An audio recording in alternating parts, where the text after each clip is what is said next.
good point, though. You're right. I will never vote for a Democrat. I don't care who the fuck it is. I'll just never vote for one. They're insane. They're insane people. But, yeah, it was just fucking awesome. I had such a great time down there for a couple of days. I was down there for the weekend. I was literally taking care of the cats. Missy was down in Disney with her girlfriends. And I had, weekend. I'm not doing much. I figured I'd go down there, check out my house. My house that I bought down there. I should probably take a look at it. And it was just fucking awesome. So then I get back, and here's another thing I need to tell people that is just an exquisite screwing of New Yorkers. And I'm sure they do this in other states, but and I'm not sure if it's the entire state of New York or just the city, but I was staying at a hotel on 39th between 7th or 8th and 9th Street, right in Hell's Kitchen. A shitty area, a lot of bums, a lot of thugs and whatnot, but kind of interesting. Great restaurant down the road. I went there pretty much every night. Got a Guinness and a nice chicken thing. Just awesome. And because it's not just thug hate shit area. It's kind of the restaurant district for Broadway. Like when people go to see Broadway shows, 42nd Street and Broadway and stuff, you could go around the perimeter and there's amazing restaurants around there. So I had to go to this place and just grab Guinness and some eats. So I had to stay there a month. I went in and made a reservation for a month, the entire month of August. Yes, August. So September rolls around, and I know I'm going to be away for the Labor Day weekend and whatnot. I'm going to be in South Carolina. But I wanted to re-up and get another month at this hotel. And I go to the desk and ask the guy, can I get another month? And they go, well, you've been here a month. Yeah. I want another month. You can't do that. Why? Why can't I do that? You're not allowed, get this, you're not allowed to stay in a hotel in New York City for more than 30 days. I know, it sounds crazy. Sounds crazy. I'm like, well, people, if it's a hotel apartment or a hotel condo or a living arrangement, or if you're a migrant, you stay there as long as you want. But regular Joe, Anthony, wants to stay for 2 months at a hotel. I can't. So the second he said that, I again, because of everything going on, I go, what could the financial gain of New York City be that I can't book 2 months in a row? Well, here's what it turns out. And the guy didn't tell me this. I just went, like, I'm not going to argue with some foreigner at the front desk about not being able to have 2 months at a hotel. So I go, all right. I get right on my phone and pop in my problem and fucking look. Here's the dilly, yo. If you stay 30 days in a hotel, you don't have to pay the daily room tax to the city, which is 14.5%. You pay $100 for a room, that's $14.50. You pay $200, that's $29. You've spent 3 months. Math is so hard for me. I had 2. You get it, don't you? So what the city demands is that the hotel not allow you to stay there. They have to kick. He goes, after 3 days of you checking out, you can come back. and get another 30 days. And I knew it was a screw you move from the city. They had to somehow get into your fucking pocket and get their money. And as I say with all shit like this, who voted for that? How is the politician that came up with that and put it into legislation representing the people? Did the people come to that politician and say, I want to pay tax. I want to pay that room tax every day I'm here, even if it's over 30 days. I need to pay that room tax.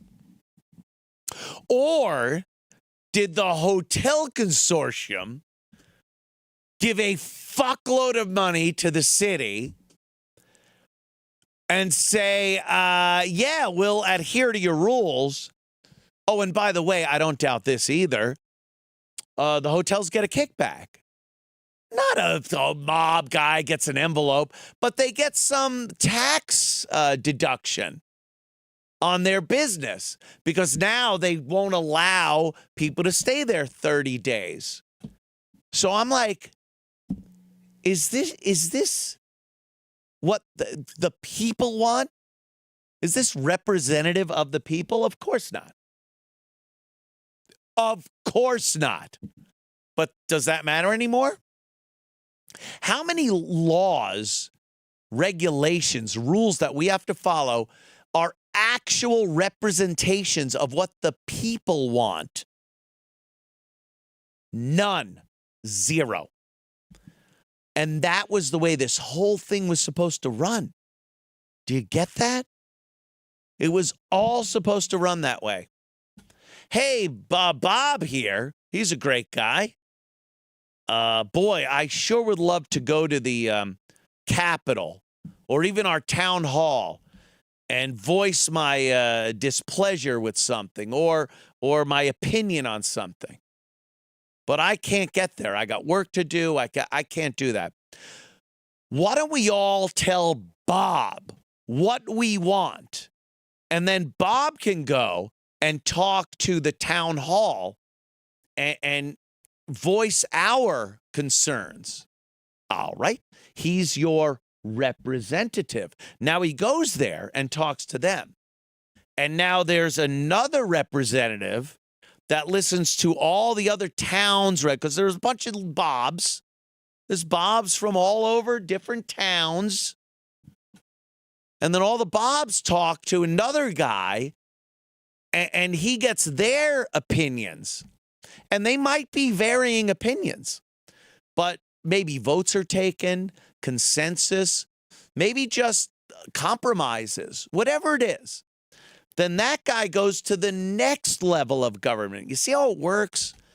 And then at some point, legislation is passed to take care of all the concerns of all those people. That's true representation. And that's the way this whole fuckaroo was supposed to run. But what do we have? We have politicians that they don't even listen to the constituency. They don't care who they're representing. It's way beyond that.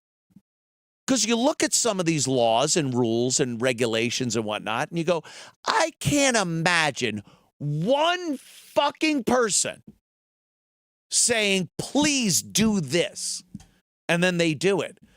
Everything they do, you go, what the? You're fucking me.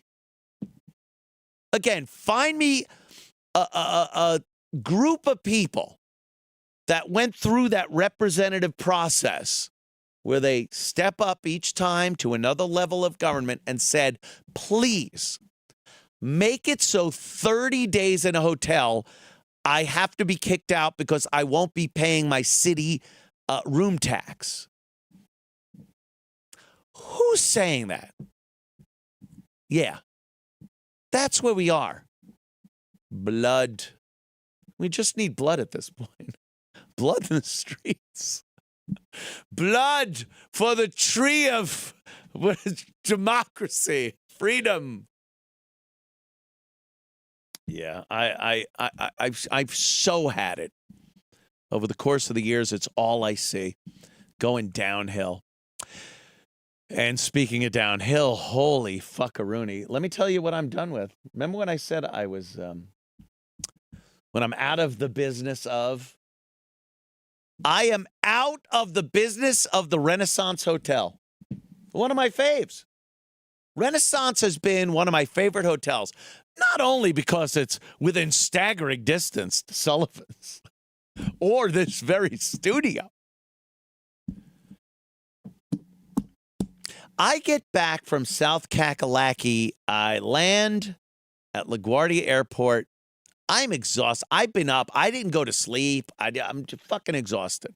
And again, that's not anyone else's problem. I get that. I take an Uber.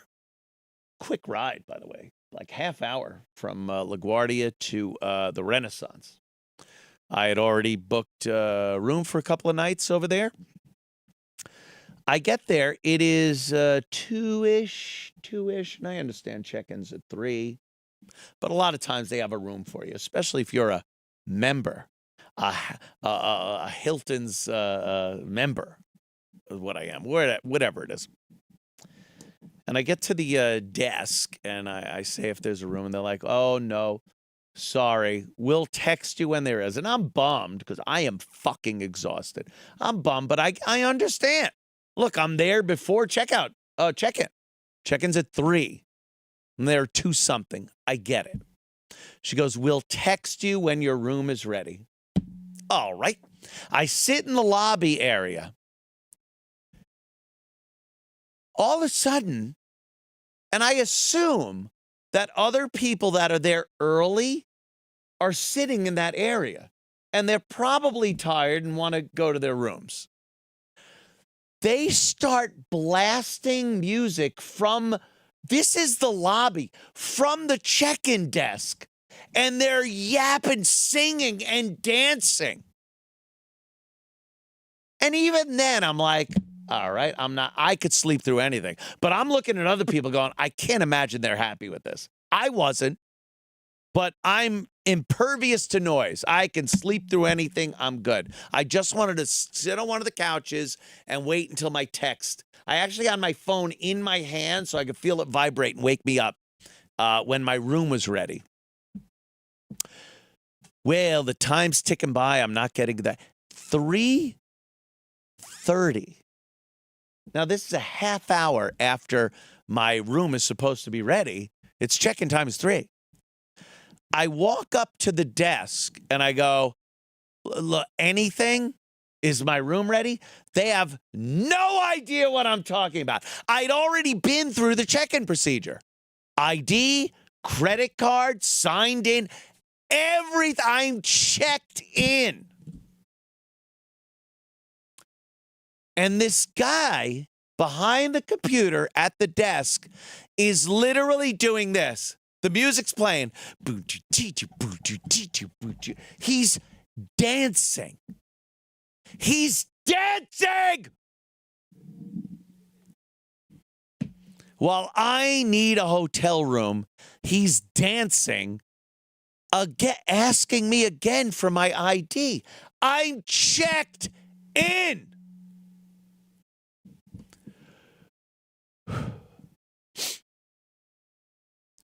Ooh, was I fucking livid. So the thing that hotel, I don't even know. I think it's a game.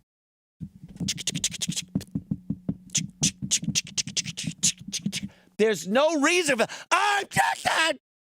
I'm checked in. I've never seen anyone click at a keyboard like a fucking hotel check-in person. It's 2023. First of all, how about this? How about this? And then they hit one button like 5 times. I want to fucking kill him. And he's grooving. He's dancing. Then when he asked me for the ID, I go, I'm checked in. He's like, we need an ID. I give him the ID. He gives it back. And then he goes, yeah, we got a room for you. I go, yeah, because he gives me the ID back and goes, you know, you get up in your room, you lay down, you relax. Like he's telling me to relax. Like I'm the fucking problem. I didn't have the energy to fight with him, like to really turn around and fucking, all I wanted to do was go to sleep. So I got the key. I went up and went to sleep. The next day, my sleep has been insane lately. I'm up. I don't know what day it is sometimes.